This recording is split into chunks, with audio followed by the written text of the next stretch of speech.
मेरे पिता Bambi aunty, दिन 10, अध्याय 9। गुरुजी महाराज से उपहारों का प्रकट होना। तुम्हारे पाठ के बाद मैं तुम्हें मिश्री का एक टुकड़ा दे सकता हूँ, या तुम्हारे पानी के ग्लास को खुशबू से भर सकता हूँ, या छोटे फूलों की उपस्थिति, या शायद मेरी खुशबू। ये सब तुम्हारे लिए मेरी ओर से उपहार है और इन्हें आशीर्वाद के अलावा कुछ नहीं मानना चाहिए। ये तुम्हें बताते हैं कि मैं तुमसे खुश हूँ। फिर उन्होंने मुझे अपना बायां हाथ खोलने को कहा। इसमें नमी थी, मुझे लगा पसीने से तर हथेलियाँ। उन्होंने मुझे इसे सूंघने और चखने को कहा। यह गुरुजी की खुशबू और अमृत था। मैं अवाक रह गई। गुरुजी अपनी संगत के लिए हवा से प्रसाद बनाते थे।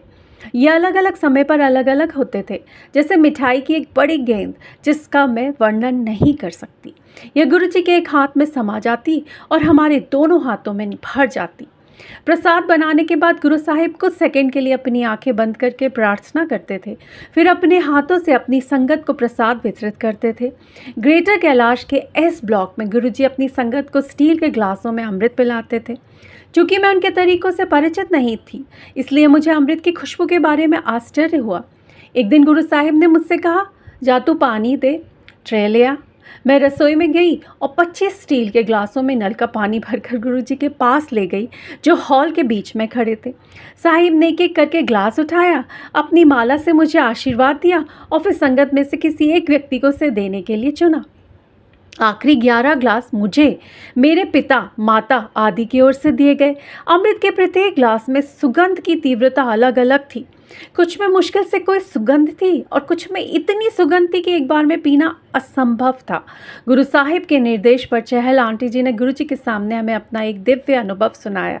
उन्होंने कहा, आज जब मैं गुरु ग्रंथ साहिब पढ़ते बैठी तो मैंने गेंजा रुमालों के माध्यम से गुरु गोबिंद सिंह जी का पूरा स्वरूप पन्नों पर पढ़ा देखा। मैंने उत्साह में आंटी जी से पूछा, जब आपने रुमाल उठाया तो क्या हुआ? क्या साहिब वहाँ पे थे या गायब हो गए? उन्होंने मेरी ओर से उदास गहरी आंखों से देखा और कहा, भाभी जी, मैं रुमाल कैसे उठा सकती हूँ? अगर वे मुझे पूरे दर्शन देना चाहते थे तो वे रुमालों के ऊपर आ जाते, लेकिन वे मुझे आंशिक दर्शन देना चाहते थे, तो मैं उनकी इच्छा के विरुद्ध कैसे आ सकती थी? फिर उन्होंने हमारे गुरु साहिब की ओर देखा और फूट फूट कर रोई, जबकि गुरु साहिब ने उन्हें एक बच्चे की तरह सांत्वना दी। इस समय उम्र के हिसाब से वे बहुत बड़ी थी। गुरुजी तुसी ग्रेट, तुहाडे भगत बेमिसाल। गुरुजी आप महान हैं और आपके शिष्य अद्भुत हैं। जय गुरुजी संगत जी।